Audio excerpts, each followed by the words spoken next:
코로나 엔데믹이 이제 선언되면서 국내든 해외든 여행을 떠나는 사람들이 많아졌습니다. 벌써 유명 여행지 숙박시설은 예약이 끝났다는 그런 얘기들도 있습니다. 그런데 코로나 팬데믹 이전부터 인기를 끌던 여행 스타일이 있는데 바로 캠핑입니다. 일반적으로 이 캠핑은 텐트를 주로 많이 쳐서 하지만 요즘은 부대 시설을 갖춘 카라반이나 글램핑의 형태도 있고, 최근에는 이 차량을 개조해서 숙식을 해결하는 차박 캠핑도 인기를 끌고 있습니다. 저도 몇 년 전에 두 아들과 함께 남자들끼리 1박 2일 카라반 캠핑을 한 적이 있었습니다.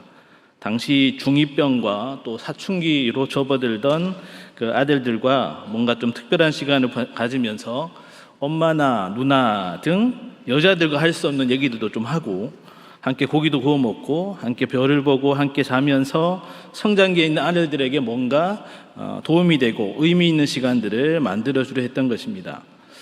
아이들이 좀 도와주긴 했지만 식사 준비도 거의 제가 다 하고 잠자리도 제가 다 챙기고 목욕도 시켜주고 그렇게 결코 쉽지 않은 그런 시간들을 좀 보냈고, 잠자리도 불편하고 그렇게 좀 몸은 힘들었지만 나름 아들들에게 유익한 시간이었던 것 같습니다. 그리고 무엇보다 저 스스로도 굉장히 큰 깨달음을 하나 얻었는데, 여행, 특히 캠핑은 가족이 모두 함께 가야 된다. 특히 아내와 꼭 함께 가는 게 정말 행복한 것임을 뼈저리게 느꼈습니다. 아무튼 집 떠나면 고생이라는 말이 무색하게 이 캠핑은 불편하고 힘든 것들이 많음에도 불구하고 오히려 더 많은 사람들이 계속해서 찾는 것은 답답한 도심을 벗어나 자연을 벗삼고 또 사랑하는 사람과 함께 소통하며 또 유대감을 높이고 또 참다운 휴식과 또 스트레스를 해소하는 등 삶에 있어 여유와 재충전 그리고 즐거움의 유익을 주는 데서 그 매력이 있기 때문일 것입니다. 오늘 본문에도 마치 이러한 캠핑을 즐기는 듯한 사람들이 나오는데 바로 바벨론 포로에서 예루살렘으로 돌아온 이스라엘 백성들입니다. 이들은 하나님의 도우시는 은혜와 또 느헤미야의 주도하에 회파된 예루살렘 성벽을 52일 만에 재건하였습니다. 그리고 이제는 그 성읍에 본격적으로 거주하면서 내면적으로 또 신앙적으로 하나님의 백성이요 또 하나님의 구속 역사의 주역을 담당하는 민족으로 거듭나고 또 회복하는 일이 절실히 필요했습니다. 이 하나님께서는 느헤미야를 통해 사로잡혔다가 돌아온 회중 곧 이스라엘 백성들로 하여금 초막을 짓고 7일 동안 그 안에 거하여 사는 초막절을 지키게 하셨던 것입니다. 초막절은 유대 종교력 7월 15일부터 7일간 지키는 절기로서 추수하고 곡식을 저장한 후에 감사하는 절기라고 해서 투장절이라고도 불립니다. 이 초막절은 이스라엘 백성들이 출애굽을 한 이후 40년간 광야에서 장막을 치고 살았던 때를 기념하는 절기로서 그 광야에서 장막 생활을 하는 동안 그들을 인도하시고 보호하신 하나님의 은혜를 기억하고 감사하는 절기입니다.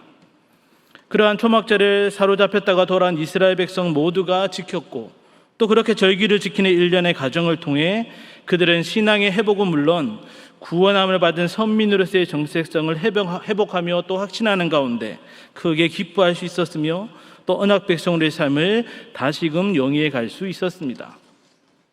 그렇다면 사로잡혔다가 돌아온 그들로 하여금 하나님의 백성으로서 영적 정체성을 확신케 했던 초막절을 지키는 일련의 과정은 과연 어떤 의미가 있었는지 본문을 통해 살펴보면서 오늘날 구속함을 받은 성도된 우리가 하나님의 백성으로 살아갈 때 반드시 명심해야 하는 것이 무엇인지 함께 은혜를 나누기를 원합니다. 첫째로 우리는 하나님의 말씀을 아는 것에서 그치지 않고 그 말씀대로 순종할 때 성도다운 삶을 본격적으로 시작할 수 있습니다. 우리 본문 13절과 14절의 말씀을 다 같이 합독하겠습니다. 시작.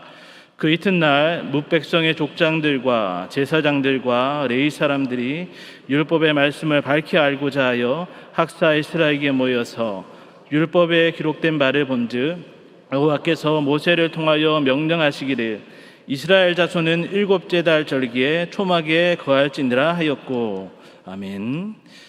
유대 종교력에서 7월은 이스라엘 백성들에게 있어 중요한 세 개의 절기 중 두 가지 절기, 즉 나팔절과 초막절이 있는 달이며 또 1년에 한 번 드리는 대속죄일이 있는 중요한 달입니다. 특별히 오늘 본문의 이스라엘 백성들에게도 이 7월은 더욱 특별한 달일 수밖에 없었는데 50일간의 성벽 재건 공사가 완료된 지 거의 5일이 지난 시점이 바로 7월 1일 나팔절이었습니다. 즉 그들은 성벽 재건으로 선민 공동체 회복의 외형적인 모습을 이제 갖추었고 이제는 본격적으로 내면의 모습, 또 영적인 부분, 또 신앙적으로도 온전한 모습을 갖추어 나아가는 시점이 바로 이 7월이었던 것입니다. 때문에 8장 1절 이하에 보면 모든 이스라엘 백성들이 수문화 광장에 모였고 당시 율법에 가장 능통한 학사였던 에스라를 청하여서 모세오경의 율법책을 낭독하여 주기를 청하였습니다. 그리고 에스라는 새벽부터 정오까지 무려 6시간 동안 율법책을 낭독함으로 그들이 말씀 가운데 깨닫도록 하였습니다. 그렇게 그들은 낭독된 율법책을 듣고 또 깨닫는 가운데 자신들의 죄에 대해서 통회하고 눈물을 흘리며 회개하였고 또 그러한 감격 가운데 즐거워하며 각기 처소로 돌아갔습니다. 즉 이스라엘 백성들은 7월 1일 나팔절에 하나님의 말씀을 깨달았고 또 그 마음까지도 북받쳐오르는 그러한 특별한 경험을 하였던 것입니다. 그런데 하나님의 말씀에 대해 이런 지적이고 감정적인 반응을 한 이스라엘 백성 중에서 13절에 보니 그 이튿날 뭇백성의 족장들과 제사장들과 레위 사람들, 즉 지도자들이 율법의 말씀을 밝히 알고자 하여 에스라를 다시 찾아갔습니다. 사실 이스라엘 백성들에게 율법을 가르치는 위치에 있었던 이 지도자들의 이런 행보는 결코 쉽지 않았을 것입니다.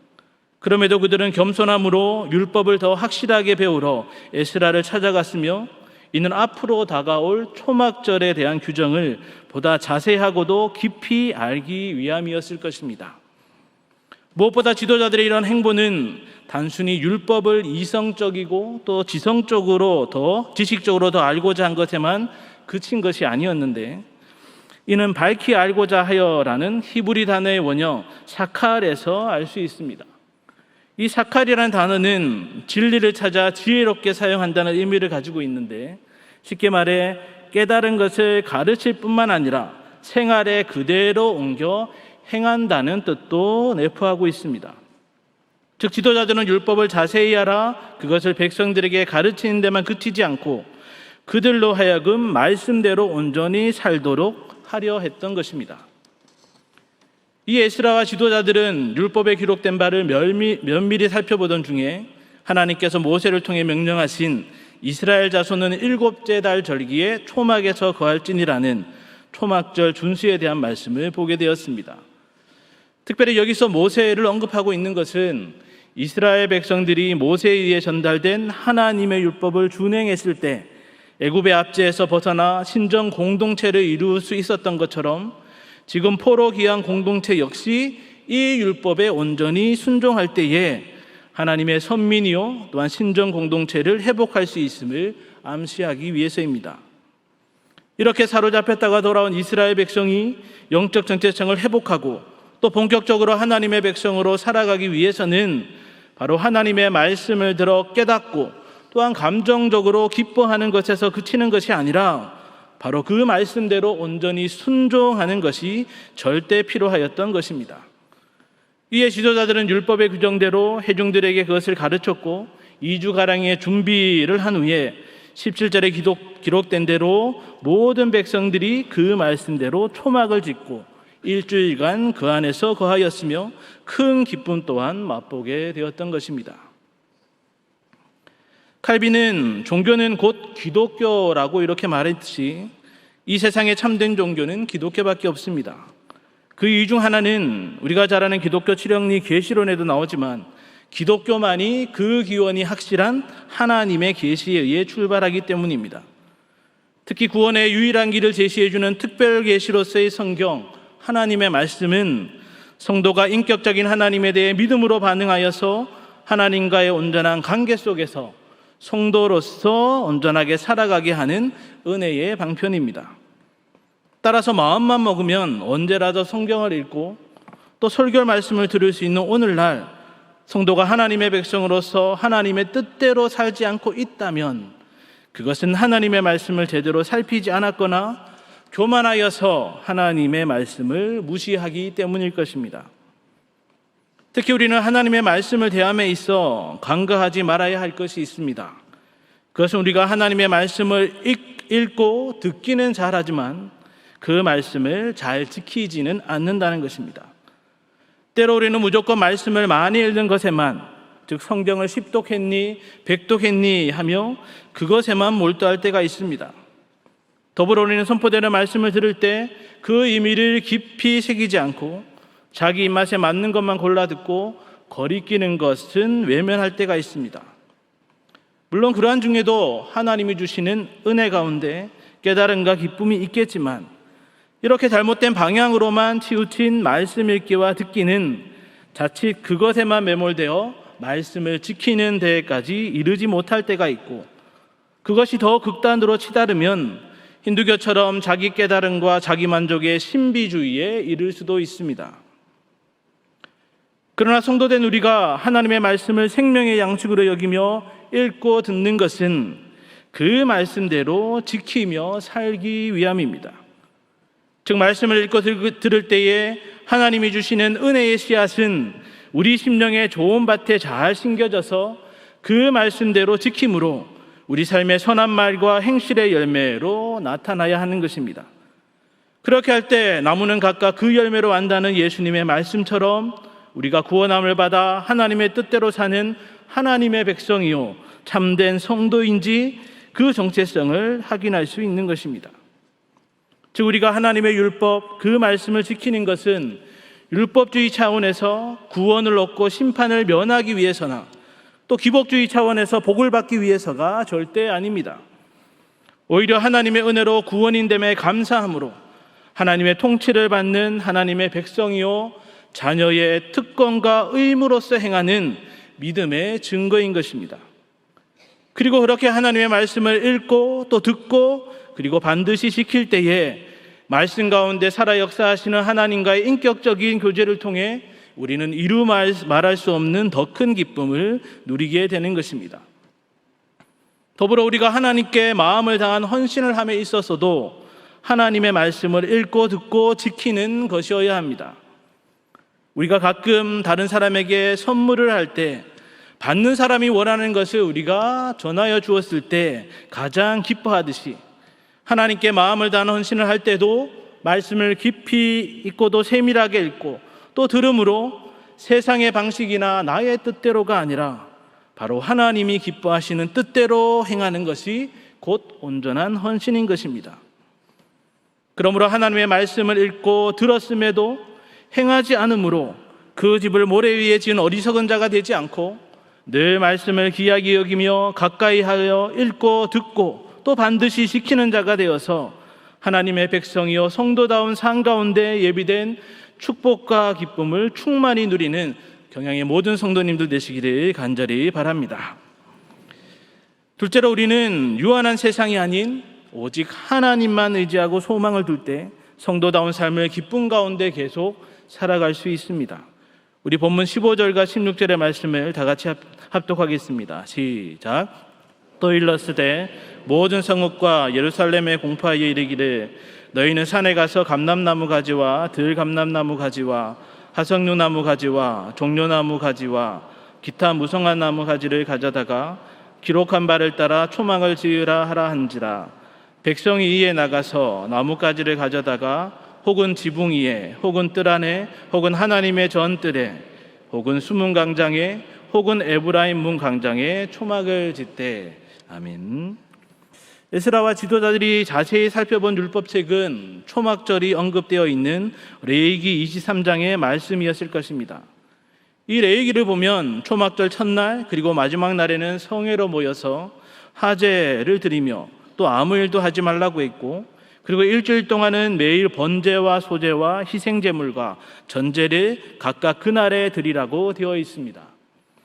그러나 오늘 본문에는 이러한 부분은 생략된 채 초막을 무엇으로 지어야 하는지만 동일하게 언급하고 있습니다.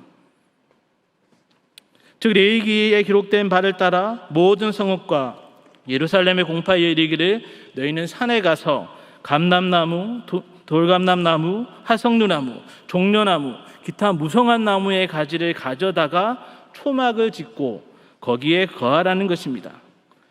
본문에서 레위기와 달리 이것만을 언급하고 있는 것은 이스라엘 백성들이 7일 동안 실제 거하게 될 초막이 가지는 의미를 더욱 드러내기 위함일 것입니다.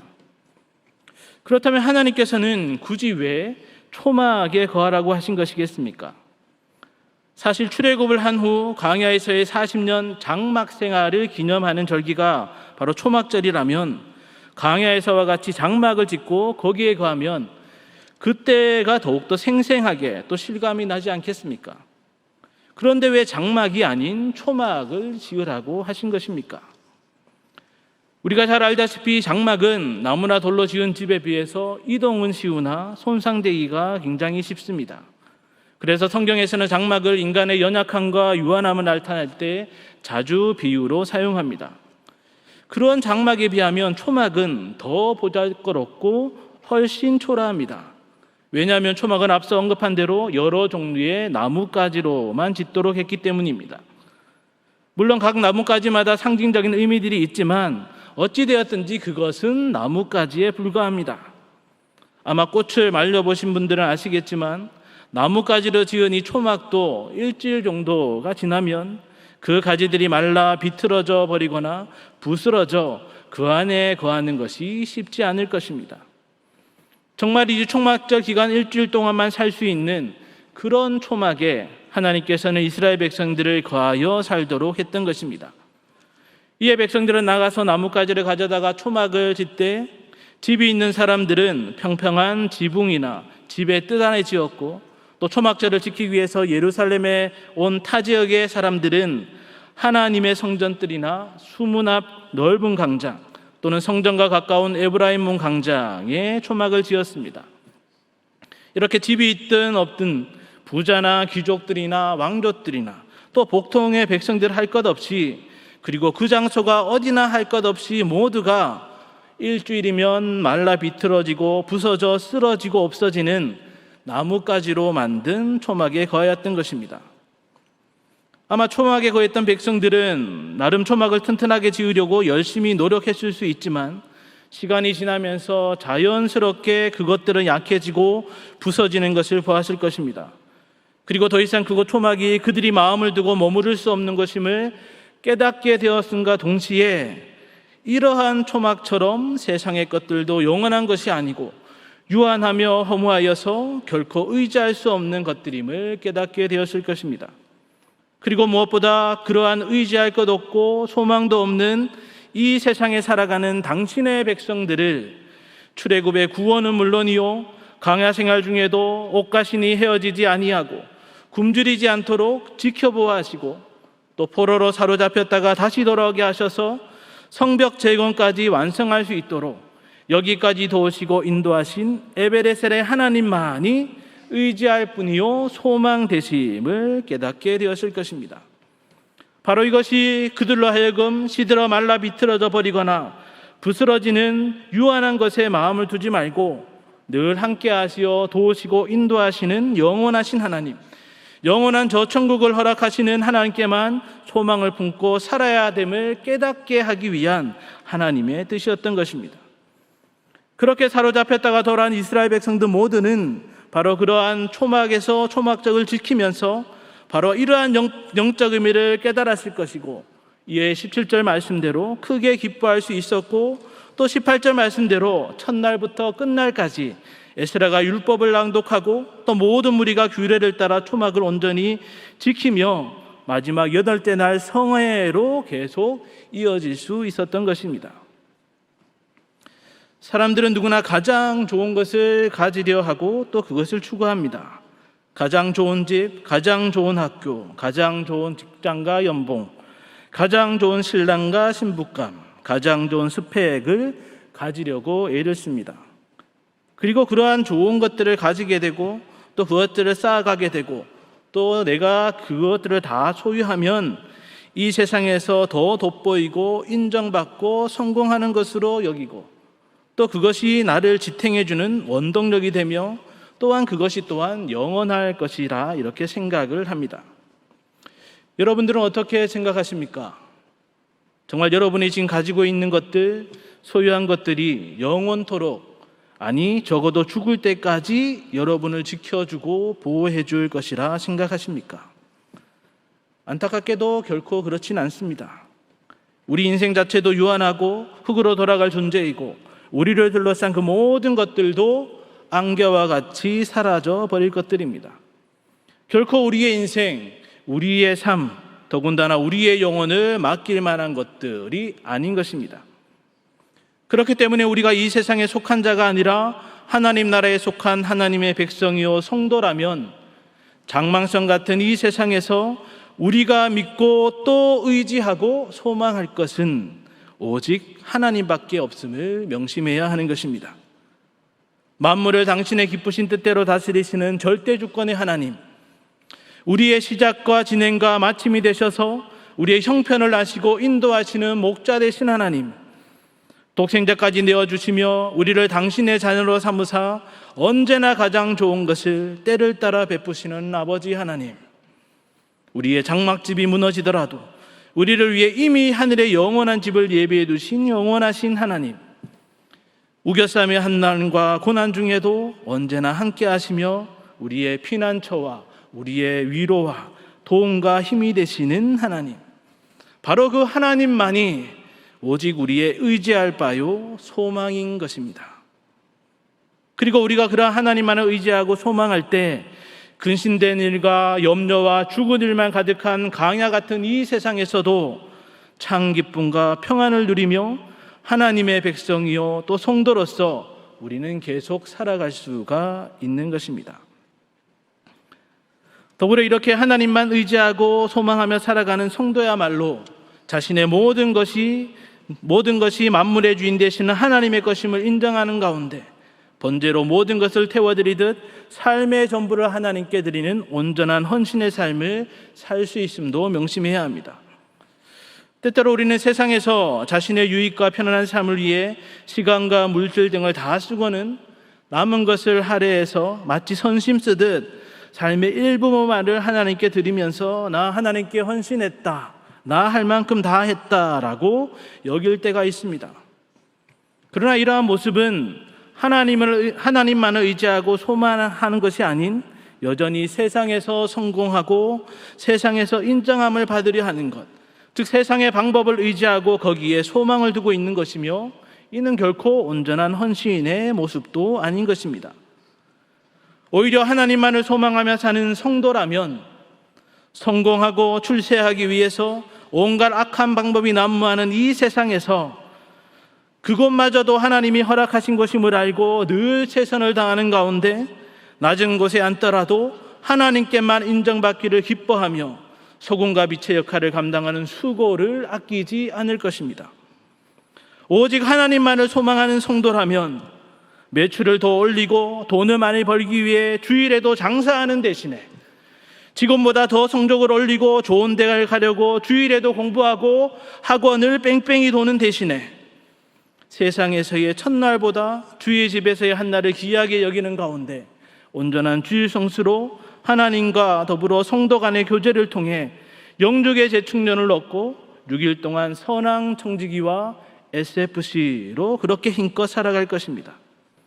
정말 우리가 하나님만 의지하고 소망하며 살아가는 성도라면 미래를 위해서 또 우리의 휴식을 위해서 세상의 경제관념으로 물질을 모으고 쓰는 대신에 하나님의 것 11조를 구별하여 온전히 드리고 하나님 나라의 선한 일을 위해 향유 옥합과 두 랩돈을 드린 같이 물질을 선용함으로 하늘 창고에 보물을 쌓아둘 것입니다.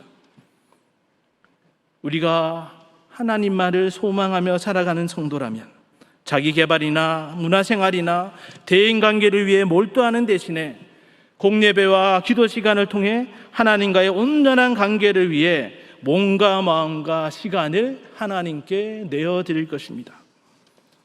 이렇게 하나님만을 의지하며 소망하는 성도는 우리 삶의 그 어느 것 하나라도 주의 손길이 미치지 않는 것이 없음을 확신하는 가운데 매 순간순간 시간과 물질과 손과 발과 생명까지도 마음과 정성과 힘을 다해 하나님께 내어드릴 수 있는 것입니다. 그리고 그렇게 삶의 전부를 드리는 온전한 헌신 가운데 이 세상에서 먹이시고 살리시고 또 반드시 높이시는 하나님의 은혜를 풍성히 맛보아 누리면서 기쁨 가운데 성도로서의 삶을 계속 영위해 갈 수 있는 것입니다. 이렇게 유한하고 헛될 뿐인 이 세상에 그 어떤 것도 의지하거나 바라보지 않고 오직 하나님만을 의지하고 소망함으로 하나님이 주시는 영육의 부유함과 기쁨을 온전히 누리는 성도로서의 삶을 계속해서 살아가는 우리 모든 경영의 성도님들 되시기를 간절히 바랍니다. 사랑하는 성도 여러분, 특별히 오늘 헌신 예배를 드리는 우리 등촌교구 성도 여러분, 우리 본문 17절의 말씀을 다시 한번 다 같이 한번 읽겠습니다. 시작. 사로잡혔다가 돌아온 회중이 다 초막을 짓고 그 안에 거하니 눈의 아들 여호수아 때로부터 그날까지 이스라엘 자손이 이같이 행한 일이 없었으므로 이에 크게 기뻐하며. 아멘. 방금 읽은 본문에는 이스라엘 백성들이 모두 초막절을 지킨 것에 대해 여호수아 때로부터 그날까지 이스라엘 자손이 이같이 행한 일이 없었다고 말하고 있습니다. 이 말은 초막절을 이스라엘 전 역사 가운데 한 번도 지킨 적이 없었다는 것도 또 이번이 가장 성대하게 지켰다는 것도 아닙니다. 사실 포로기한 첫 해에도 초막절을 지켰음을 에스라 3장을 통해서 우리는 확인할 수 있습니다. 하지만 이전까지 그들은 주변 이방인들을 두려워했고 경제적 고통 가운데 제2의 출애굽의 주역이요 또 선민 공동체로서의 합당한 삶의 모습을 보이지 못했고 초막절을 지킴에 있어서도 마찬가지였습니다. 그러나 이제 이스라엘 백성들은 성벽이 재건되고 모세의 율법을 통해 말씀을 깨닫는 것에 그치지 않고 모든 백성들이 그 말씀대로 초막절을 온전히 지키면서 하나님의 구원하시고 또 지키시고 인도하시는 은혜와 더불어 그 하나님께만 소망을 두므로 이전에는 결코 느끼지 못했던 감격함과 기쁨을 충만히 누리게 되었고 사로잡혔다 돌아온 자답게 구원 역사의 예표자답게 그에 합당한 삶을 계속 살아가게 되었던 것입니다. 오늘을 살아가는 저와 여러분은 어떠합니까? 우리도 그들처럼 죄악의 사슬에 매여 사단의 포로 되었다가 하나님의 사랑과 예수님의 대속의 은혜로 사로잡혔다가 돌아온 무리요 성도라는 이름을 가지고 살아가는 자들이 아닙니까? 그렇다면 우리 또한 하나님의 언약 백성답게 성도답게 합당한 삶을 계속 살아가야 하지 않겠습니까? 물론 장망성 세상에서 경기 침체는 물론이고 갈수록 핍박과 고난이 가중되고 있기에 하나님의 백성으로 또 성도로 살아가는 것이 결코 쉽지는 않습니다. 그렇기 때문에 우리는 더더욱 사로잡혔다가 돌아온 이스라엘 백성들이 지켰던 것과 동일하게 초막절을 지켜야 합니다. 즉 하나님의 말씀을 밝히 깨달아 아는 것에서 그치지 않고 그 말씀대로 지켜 행함으로 본격적인 성도로서의 삶에 뛰어들어야 하는 것입니다. 더불어 육신의 정욕과 안목의 정욕과 이생의 자락을 부추기는 이 세상에서 계속 말씀 순종의 삶을 살기 위해 오직 하나님만을 의지하고 소망해야 하는 것입니다. 그리할 때 저와 여러분은 장망성 같은 이 세상에서 하나님의 역사하심과 인도하심의 은혜로 충만한 하나님의 언약 백성이요 성도답게 합당한 삶을 물론이요 온전한 헌신의 삶을 매일매일 그리고 주님 주시는 평안과 기쁨 가운데 계속 살아갈 수 있는 것입니다. 정말이지 말씀을 순종하는 삶, 하나님만을 의지하고 소망하는 삶, 바로 이 기본적이고도 필수 불가결한 신앙의 자세를 늘 견지하심으로 이 악한 세상에서 사로잡혔다 돌아온 천국 백성이요 성도로서의 삶을 날마다 하나님께 산제사로 온전히 올려드리고 또 그러함에 하나님 앞에 인정함과 칭찬함을 받는 경애의 모든 성도님들 되시기를 주님의 이름으로 간절히 축원합니다.